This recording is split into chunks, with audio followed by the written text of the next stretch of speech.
Okay then, thanks for tuning in to Wayne's Electrical, and this is a Timeswitch video, and it's time to do a full HD reshoot on that Venner Timeswitch there up in front of the camera. We'll call this a bit of a boat anchor, this one, because that really is all it's worth, and the fact that it doesn't run because the motor on it's burnt out. I found that out only after giving it a full-on clean up and restore. And then wired it up, plugged it in, switched it on, and there was nothing in there at all. It was as dead as, and that's very disappointing. I've kept it all these years because, well, in the hope that somewhere along the line I will get replacement parts for it, but it's looking very, very slim and almost on impossible because I've looked everywhere. I've got people, you know, that sort of, you know, my electrical contacts, they know that I've got one of those for spares on my wanted list, and to date, no one's come up with replacement parts, or even just, you know, a complete other Timeswitch where I can get bits out of that one and repair this one. Given the ridiculous flipping size of it, it's only 30 amps this. It's only a 30 amp Timeswitch. It is made by Venner, and I do believe they were based in, I think, New Malden in Surrey. Okay, so that's M-A-L-D-E-N, New Malden in Surrey. Malden, whatever, which way you choose to pronounce it. There's a property tag down the bottom there, and it does actually say the property of, also to say, used to be the property of, that is, let me use my zoomer, that would be a good idea, wouldn't it? Like I say, it's a big boat anchor of a Timeswitch, doesn't work, it's broke. I think the motor on it's burnt out according to my continuity tests. Right, East Midlands Electric Board 1962. Okay, I'm pretty sure that's what it says on it. Let me get all that stuff off the screen so that I can see it, you can see it, and everyone else can see it. Yeah, East Midlands Electricity Board then, 1962. There you go, it's locked on that most wonderfully. Okay, so it does have the property tag on it. It's really tasty. Overall, it's a very clean and tidy Timeswitch inside and out. It's just that the motor on it's given up. A bit disappointing that, and I only found that out after giving it a full-on clean up and restore. The door on the front of that, there is a little door, you can see the screw just there. You undo that, hinge, and the door opens. That's so you can reach in there to set the time on it. You don't have to take the whole cover off the front in order to set the time. There's just a little door there. That's a proper bit of glass. It's a Bakelite door on that. I have seen pictures of these online where this entire door has been replaced with a one-piece polycarbonate thing, and it looks terrible. I prefer this with, you know, the original genuine Bakelite door with a bit of glass in it.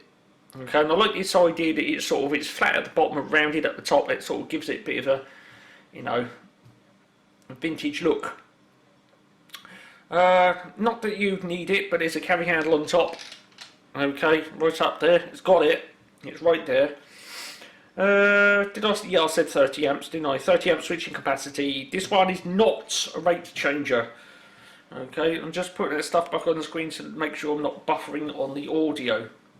So yes, it's not a rate changer, it's only 30 amps. And given that, it's flipping overkill for the size.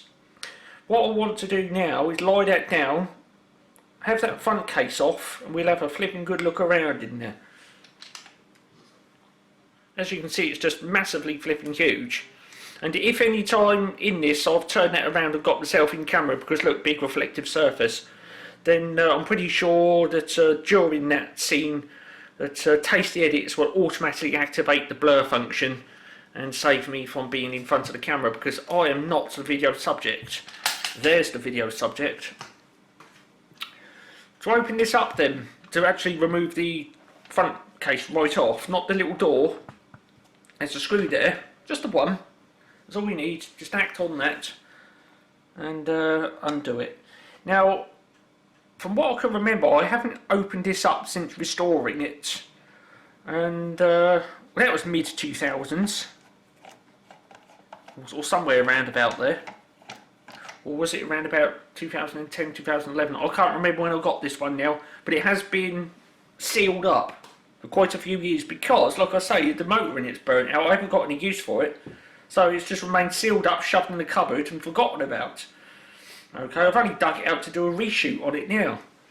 So, it makes me wonder, being sealed up for all this time, whether it's accumulated some bouquet in there. What do you reckon?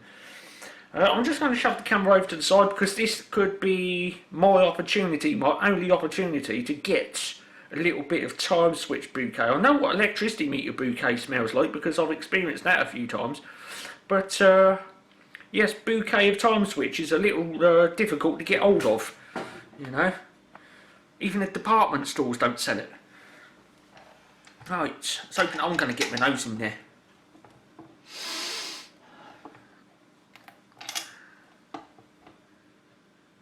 Ooh. Yes, I've actually got a little waft of Timeswitch bouquet, and I can say it's more or less exactly the same as electricity meter bouquet. So, yeah, nothing too special there. Now, I've got the cover off. You can see the clock face, and right here we've got a star wheel, or a day emission device. Let me crank that camera up a bit, and we'll fire it straight down in there. There it is. Oh, look, we got a specification plate. I forgot about that. So, yes, this one, it is the Venner ERD 2 BPS. So there it is then. Let me just stand it up right, lock that camera in, get my little zoomer, and into it we go for just over 7 minutes. There's the specifications then. So it's 200 to 250 volts. The important bit is 50 Hz alternation frequency for the Synchro-motor, even though it has burnt out. 30 amps. It's your type ERD2 BPS, and this one's actually got a serial number on it. What do we got?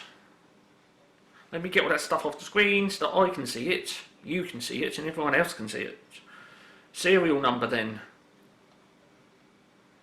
Oh, camera, come on.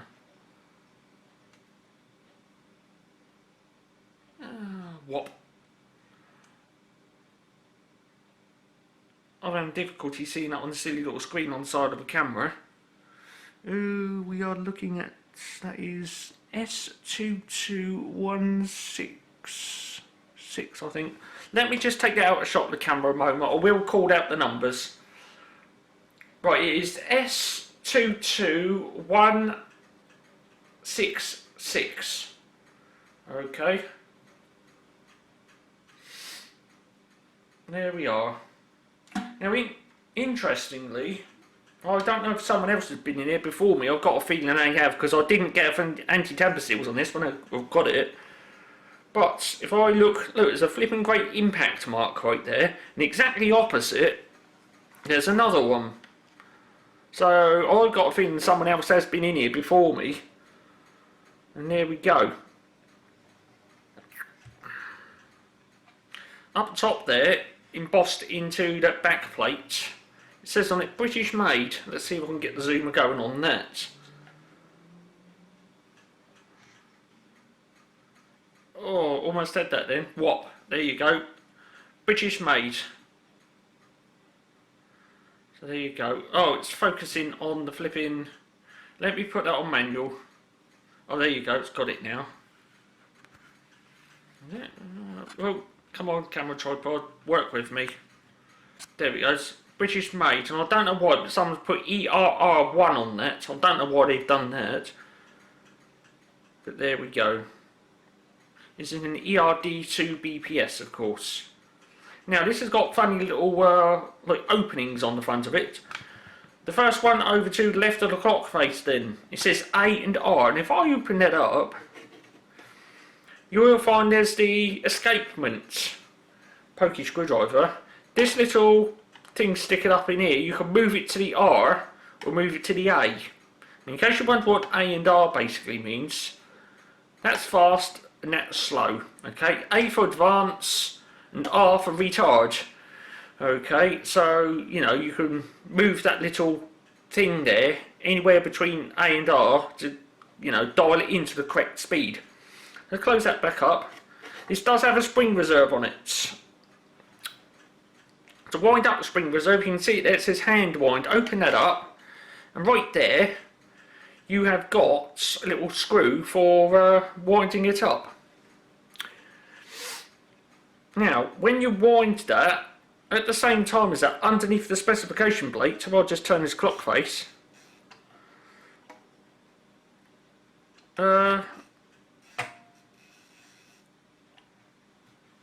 Just under there, you can see the minute of whatever, you know, whatever time it is. But I would have to get a little screwdriver on there, lift that up, and you can see in there.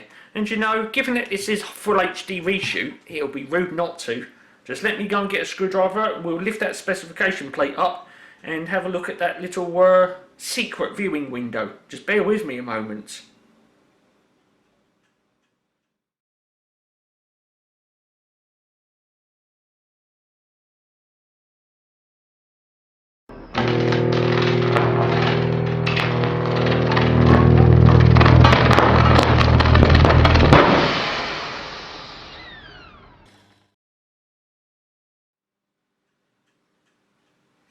Okay, then we're back.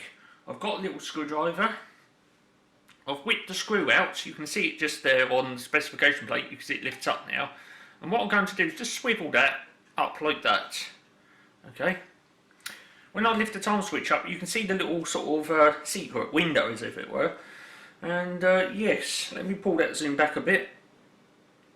And when I stand the time switch up, you can see in there's a little opening.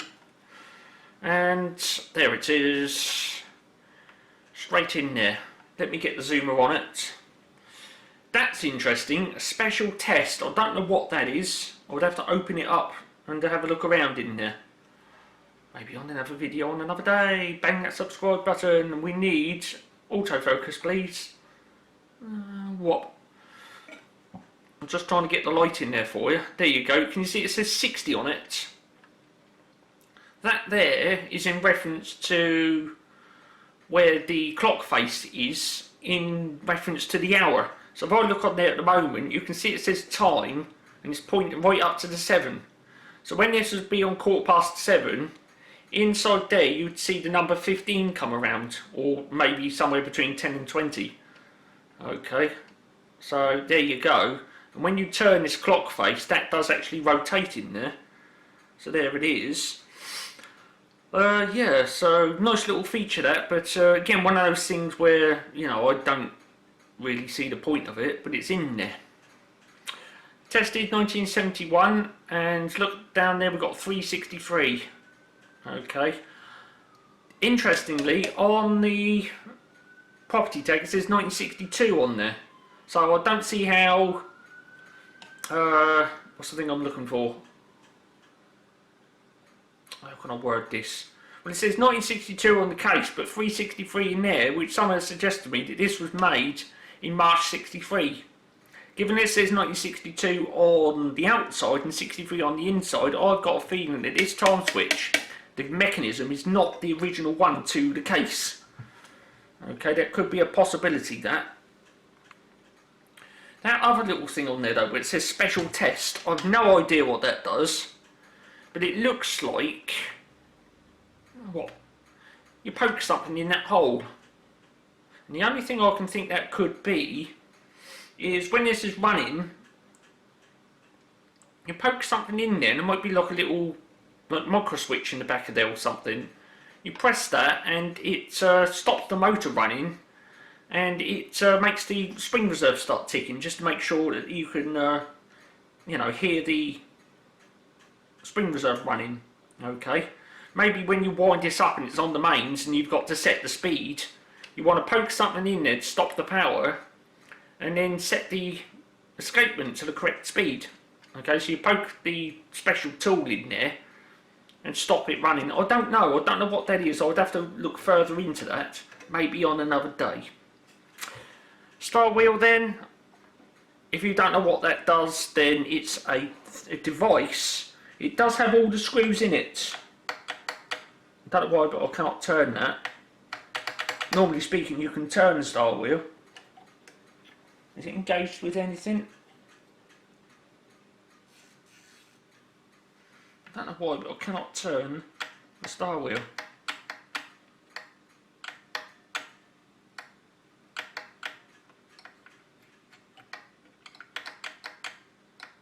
Why is that not turning then? Maybe it only does it at a certain time of day. I don't know, I can't turn the style wheel. Normally speaking, you should be able to turn it in order to set it on the correct day.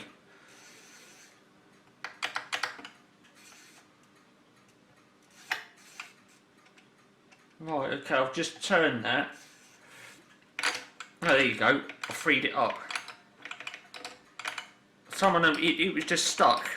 Don't forget, this has been stuck in the cupboard for absolute years, unused.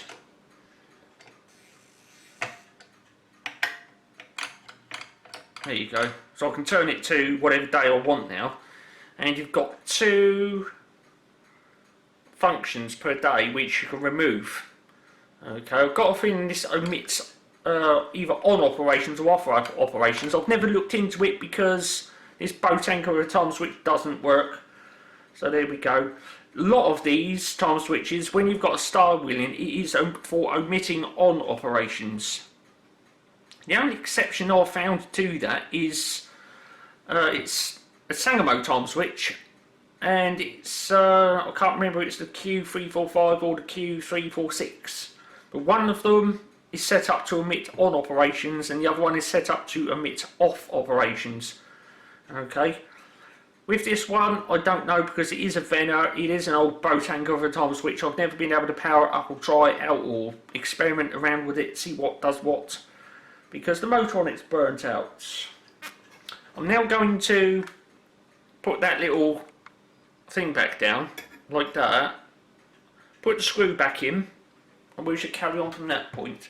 What I want to do in this vid is actually remove the entire mechanism from the base. We'll have a look at it, and we'll also have a look at the base as well. So let me just lift this up.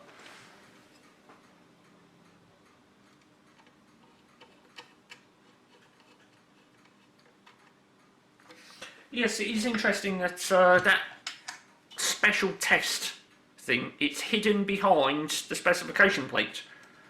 And no one knows about it. It's in there. It's like a little classified secret. It's in there and no one knows that it's in there. To remove the entire mechanism then, there's a screw there and another one there, and then you've got a pull handle down the bottom here. Take them 2 screws out, grab hold of this and pull it, and it releases it from the base. Now, unlike a Horseman type switch, there's no like screws either side for loosening it off. This actually uses bladed pins and not circular ones like they do in Synchro-motor round pattern time switches or the Horseman VMK range, or for that matter the KMK and the YMK, because they use round pins as well. In fact, I think all Horseman time switches do. The only one that differentiates and doesn't use pins at all, and that is the Synchro-motor ones, because when you remove the Synchro-motor one from the mechanism from the base, the actual contact set remains in the back case. Okay, the only Horseman one that's like that is the VAMK9. Right, the time switch mechanism is out then. Let's look at the base first. There it is. Of course, lots of bouquet coming out of that. Here, smell that. Inhale. Can you smell that time switch bouquet? Tasty, isn't it? So, let's look at the base first then. Very clean and tidy in there, because like I say, I gave this a full-on flipping clean up and restore, only to find the damn thing doesn't work. I ain't having it.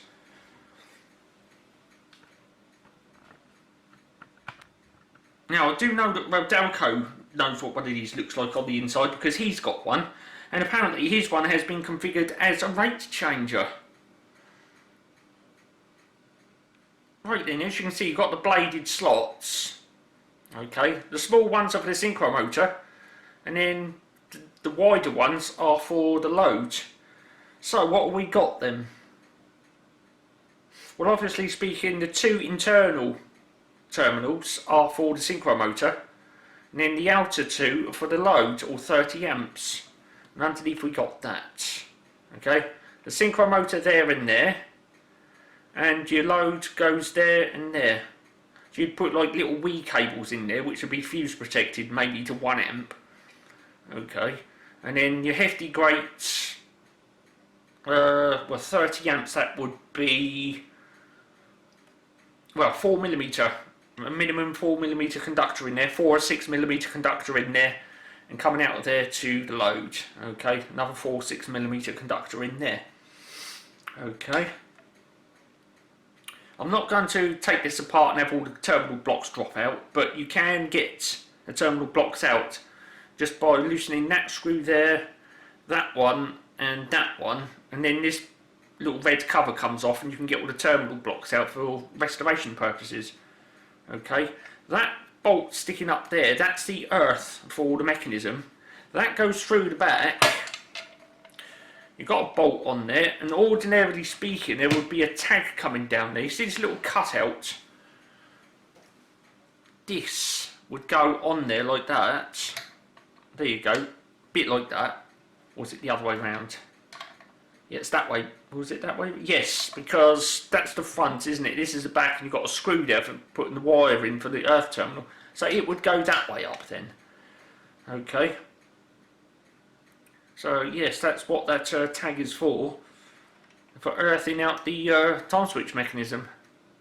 Actually, earth bar. It should be on there, but I'll take it off and store it inside the time switch, because that hanging down in there, when I've got that in the cupboard, you accidentally catch your hand on that and it don't half flipping hurt.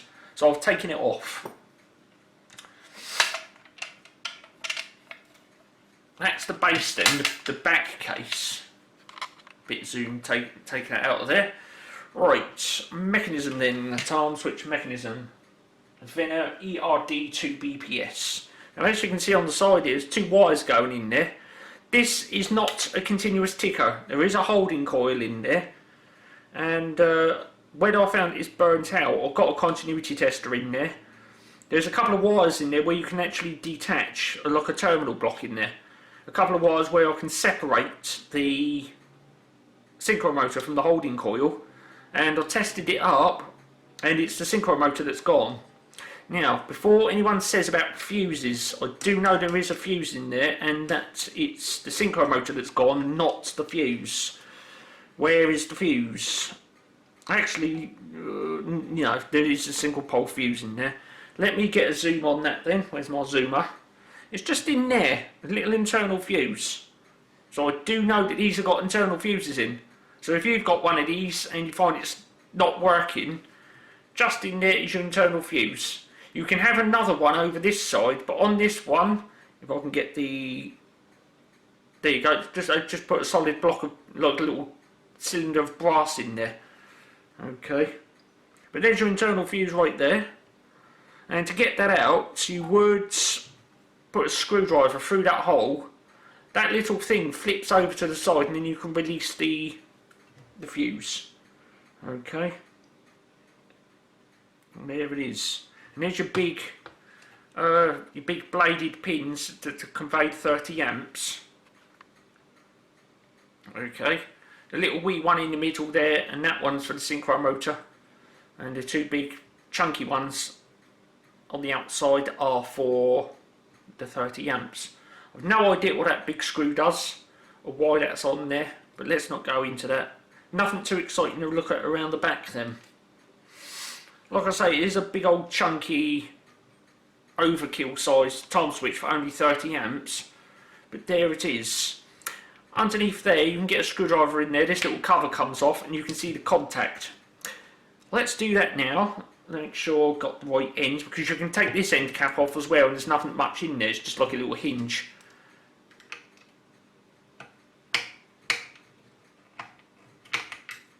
Is that a crosshead in? Yeah, it's a crosshead in. I'll just need to get a crosshead screwdriver. Bear with me a moment.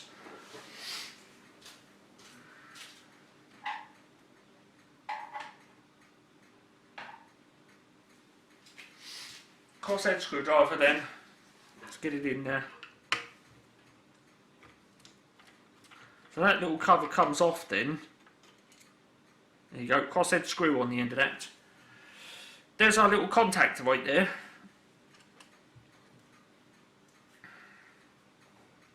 Zoom, zoom, zoom. There it is then, coming into shots. Little 30 amp contact. What amazes me is a 30 amp contact. Look how flipping chunky that copper bus bar is in there.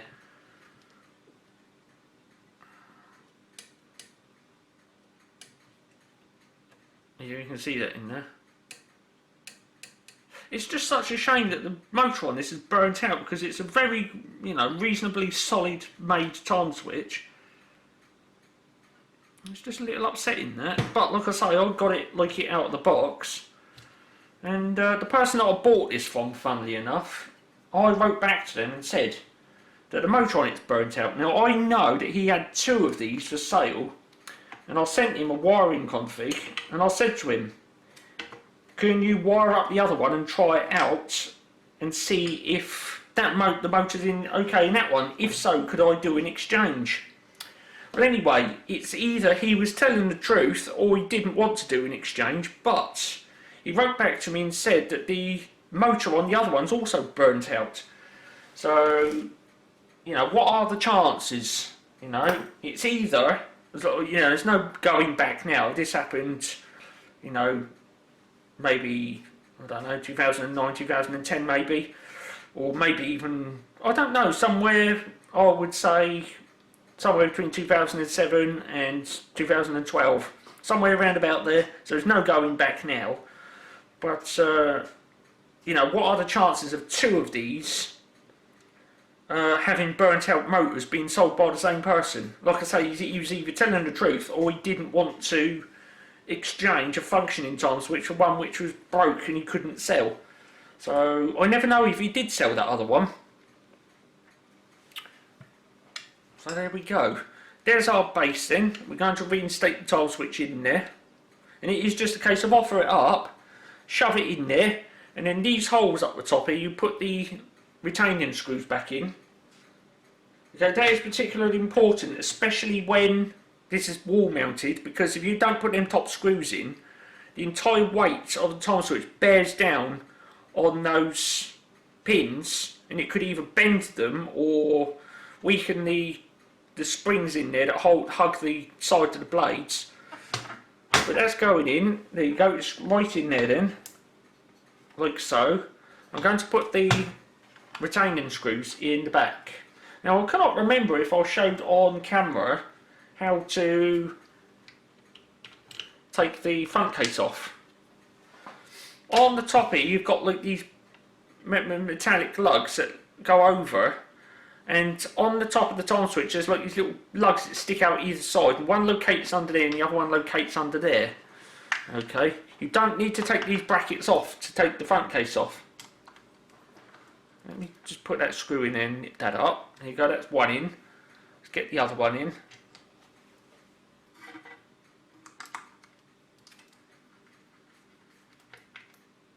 Right, that's that done up then. So to put the case on then, you've got to hold it at a funny angle, because on the top of the time switch case, there's that little lug I was saying about. And that's like a funny shape as well. It's not rounded. You've got to get it in there, some funny flipping angle.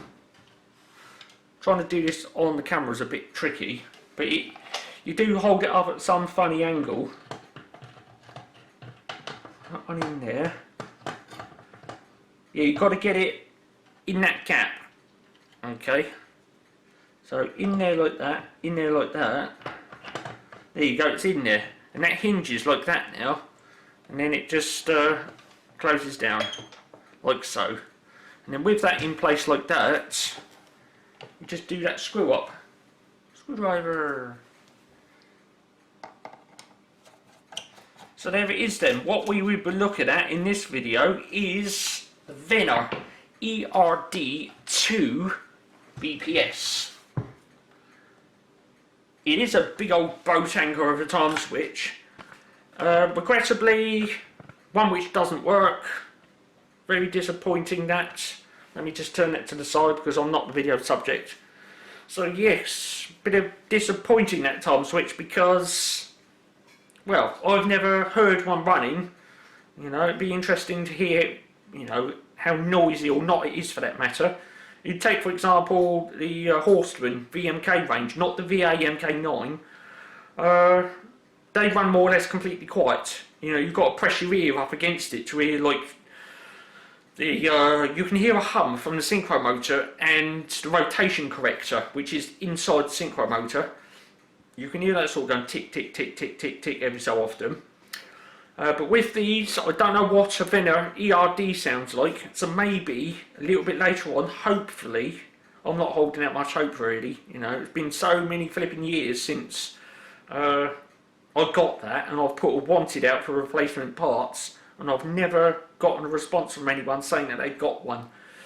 Okay, I do know there's a few models with that mechanism. Okay, there's that's an ERD2 BPS, and I've got a feeling there's an ERD1 BP or something like that, and the mechanism in there will be very similar, and it's either like a 60 amp or an 80 amp contact in it, and then there's another one which is rarer even still, and it's a rate changer. Okay, of course if I do ever get the one where it's a rate changer, I shall just chuck this in the bin because, you know, I'd rather have one which is a rate changer than what I would that one. But all of that is for another video on another day. Now, so that you don't miss out on the day when I get, if and when I get replacement parts of that Timeswitch, okay, there's something that you need to do. Whack that subscribe button, okay? Don't miss out. We will never know if I ever do get replacement parts of that Timeswitch, okay? You never know, somewhere down the line there may be, you know, some barn somewhere that's, you know, it's been disconnected for absolute flipping years, and someone buys, you know, there's an exchange of property, and then they go in there, renovate the barn, and, well, lo and behold, there's an old one of those in there for turning on maybe the lights for the cattle or something, and it's been doing its duty on and off for absolute flipping years, and it's still working. They just want to remove it because they're renovating the barn. You never know. Something might come up in the future, and just in case it does, and we do get replacement parts and get that thing whirring away, you need to whack that subscribe button. Don't miss out. If you enjoyed this one, even though it is a boat anchor or a Timeswitch that doesn't work, give it a thumbs up. Alternatively, if you're a bit ticked off that it doesn't run like I am, then yeah, give it a thumbs down if you really want. But in another video on another day, if that comes back up, then it will be most likely because I've got replacement parts for it, and we're going to do strip down on it. And yes, if I get replacement parts, then we do another Venner ERD video, and we'll start working on getting that working. Okay, so for me, Wayne's Electrical, this has been another full HD video, of course, 1920 by 1080p with stereo sound on the camera, and I've got to go. It is cup of tea time actually, and I need some nibbles. Yes, it's 10 to 8 in the evening where I'm sitting, so I am off. I'd like to say thanks for tuning in for watching this one. More Timeswitch videos later. Cheers then.